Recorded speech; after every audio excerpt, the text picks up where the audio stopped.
UP के कौशाम्बी में लोहंदा गांव में एक 8 साल की बच्ची से कथित दुष्कर्म के मामले को लेकर रविवार को जमकर बवाल हुआ।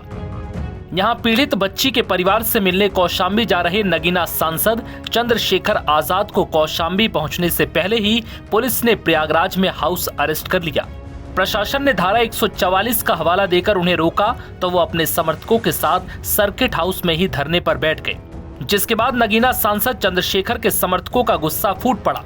हाउस अरेस्ट के विरोध में समर्थकों ने करछना इलाके में सड़क पर हंगामा कर दिया। लोगों ने पुलिस की गाड़ियां तोड़ दी और बसों पर जमकर पथराव किया। इस दौरान पुलिस की करीब 8 गाड़ियों में तोड़फोड़ कर उन्हें नुकसान पहुंचाया गया। इसके साथ ही बसों समेत 7 प्राइवेट गाड़ियों को भी तोड़ दिया। दरअसल 28 मई को यहाँ एक कथा के दौरान बच्ची के साथ कथित बलात्कार की घटना सामने आई और गाँव के ही एक युवक पर बच्ची के साथ रेप करने का आरोप लगा। पुलिस ने अगले दिन आरोपी को गिरफ्तार कर जेल भेज दिया था। आरोपी के पिता रामबाबू तिवारी ने अपने बेटे को निर्दोष बताते हुए 4 जून को जहर खाकर आत्महत्या भी कर ली थी। इस बीच चंद्रशेखर पीड़ित बच्ची के परिजनों से मुलाकात करने के लिए रविवार को प्रयागराज के बमरौली एयरपोर्ट पहुंचे, लेकिन प्रयागराज पुलिस ने उन्हें एयरपोर्ट से बाहर निकलते ही रोक लिया, जिसके बाद पुलिस उन्हें सर्किट हाउस प्रयागराज लेकर गई।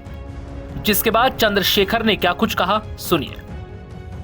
प्रयागराज के बराबर में कौशाम्बी जिले में पाल समाज की बच्ची के साथ जो अन्याय हुआ और उसमें जो पुलिसिया कार्रवाई, उस पे बहुत सारे सवाल खड़े हो रहे। एक पक्ष कह रहा है कि हम पीड़ित हैं, दूसरा पक्ष कह रहा है कि हम पीड़ित हैं। ब्राह्मण समाज के लोग कह रहे हैं हम पीड़ित हैं। अब ये पता जाके लगेगा मौके पे कि कौन पीड़ित है। इसलिए मैं उन परिवार से मिलने के लिए पाल समाज के आया था, लेकिन पुलिस ने मुझे यहाँ रोक लिया और मुझसे कहा कि अभी लॉ एंड ऑर्डर की सिचुएशन अच्छी नहीं है, आप कुछ देर इंतजार कर लें, उसके बाद हम आपको जाने की इजाजत दे देंगे। मैं यहाँ इंतजार कर रहा हूँ पिछले 2.5 घंटे से, लगभग अब 2.5 घंटे होने को आए। मैं यहाँ इंतजार कर रहा हूँ कि मुझे वहां जाने की इजाजत मिले और मैं उस परिवारों की आवाज को उठा पाऊं, मैं जान पाऊं सत्य क्या है। इसी तरह करछना में जो अन्याय हुआ कि एक शेड्यूल कास्ट के व्यक्ति को जला के मार दिया, उस परिवार को न्याय मिले, उस परिवार के साथ जो डर भय का माहौल है खत्म हो, उसके लिए मैं यहाँ हूँ। लेकिन अभी तक पुलिस ने कोई ठोस जवाब दिया। मैं कुछ देर और इंतजार करूंगा। अगर पुलिस ने जो वादा किया है कि हम आपको जाने देंगे या परिवार से मिलाएंगे, अगर पुलिस पे खरी उतरती तो फिर मैं कूच करूंगा, कौशाम्बी भी जाऊंगा और करछना थाने वाले परिवार से जाकर उनसे मिलूंगा, उनकी न्याय की लड़ाई को मजबूत करूंगा। आप धरने पे भी बैठे हैं, क्या कारण है? मैं इसीलिए बैठा हूं कि क्या उत्तर प्रदेश में कानून व्यवस्था इतनी कमजोर हो गई है कि एक सांसद अपने परिवार से नहीं मिल सकता है?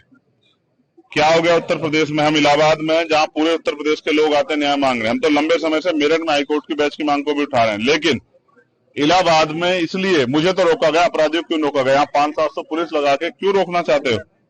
क्या एक परिवार से नहीं मिलने की छूट दे सकते हो आप लोग? तो मैं तो कह रहा हूँ मैं अकेला जाऊंगा, आपके साथ जाऊंगा, आप ले चलो, लेकिन मुझे मेरे परिवार से मिलाओ, मैं उनकी तकलीफों को जान दो। अभी उस माँ से मेरी बात हुई, जो बच्ची की माँ, उन्होंने कहा मेरी बच्ची की हालत आके देखी, हमारी हालत आके देखी, हम यहाँ डर के साए में।